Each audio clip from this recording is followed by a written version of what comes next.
Mga ka-discarte chicks, diretso na tayo.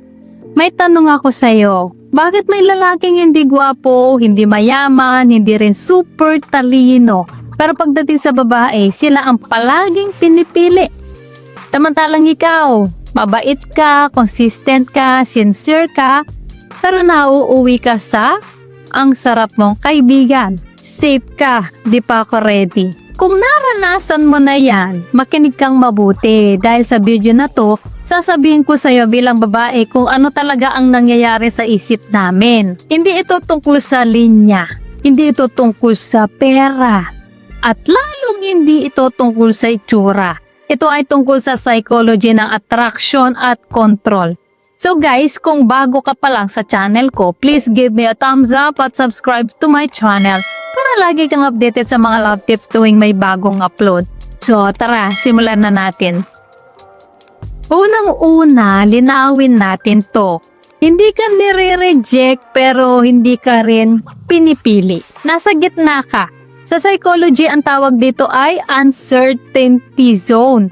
Isang araw, sweet siya, mabilis mag-reply, interesado, and then next day, malamig, delayed ang reply. Parang wala lang at dito nagsisimula ang problema.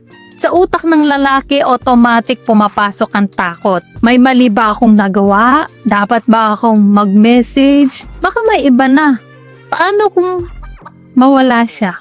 At bilang babae, sasabihin ko sa'yo, random namin yan. May tawag dyan sa psychology, need imbalance. Kapag mas kailangan mo ang outcome kaysa sa babae, bumabagsak ang attraction. Hindi dahil masama ka, kundi dahil ang attraction ay response sa emotional stability, hindi sa effort. Mas malinaw to sa example. May nag-comment dati sa channel natin. Ang sabi niya, Miss Discarte Chicks, okay naman kami sa simula tapos bigla siyang naging cold kaya mas naging sweet ako. Mas nag-effort ako pero mas lalo siyang lumayo. Mga ka-Discarte Chicks, pakinggan nyo to. Ang effort na galing sa takot, kahit gaano ka sincere, nakakabawas ng attraction. Bakit? Kasi ang dating niyan sa babae, hindi ka kampante sa sarili mo. Natitinag ka ng kilos ko. Ako ang may hawak ng emosyon mo. At doon nagsiship ang power. Ngayon, baliktarin natin. Yung mga lalaking palaging pinipili, hindi sila mas pogi pero may isang malaking kaibahan. Hindi sila reactive. Sa psychology, ang tawag dyan ay emotional self-regulation. Hindi sila nagpapanik, hindi sila nag-overthink, hindi sila nag-a-adjust kada mood swing, hindi nila ini-interpret ang kilos, pinapanood lang nila. At bilang babae, aaminin ko, sobrang lakas ng dating ng lalaking kalmado kahit hindi malinaw ang sitwasyon. Kapag naging cold ang babae, average guy, okay ka lang ba? May nagawa ba akong mali? Gusto kita, gusto ko lang maging honest. Chosen man, same pacing, same tone, same buhay, observation, hindi reaction. Psychology behind this, frame control. O sino ang mas kalmado, siya ang may frame. At sa attraction, frame beats effort. Maraming lalaki ang naniniwala kapag mas naging malinaw ako, mas pipiliin niya ako.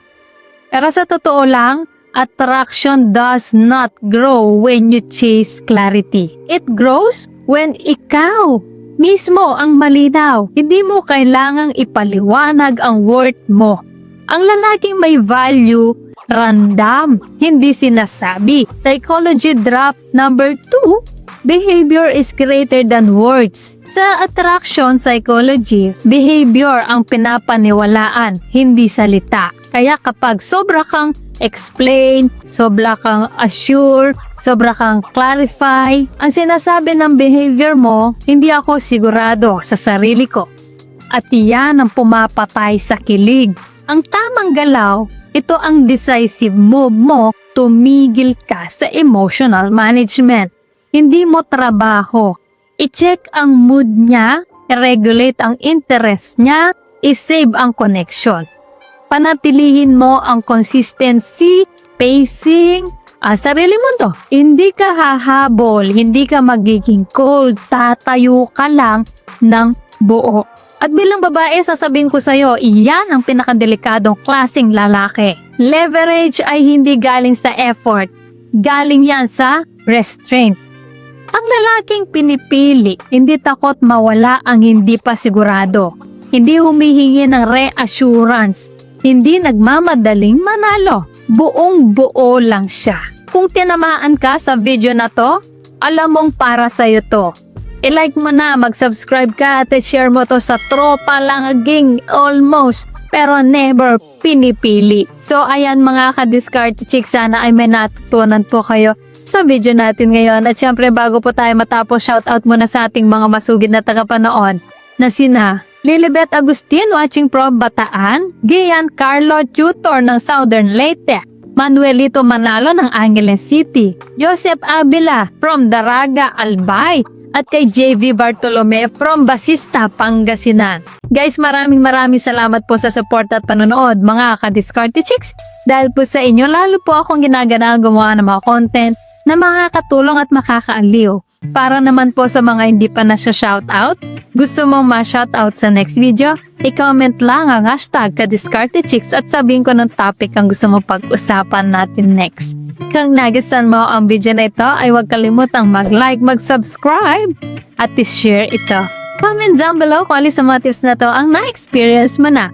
So guys, this is Discarte Chicks, your love mentor na lagi nandito para sa mga diskarteng pag-ibig. Kita-kits sa next video. Maraming salamat sa panonood. Ingat kayo palagi. Let's spread love.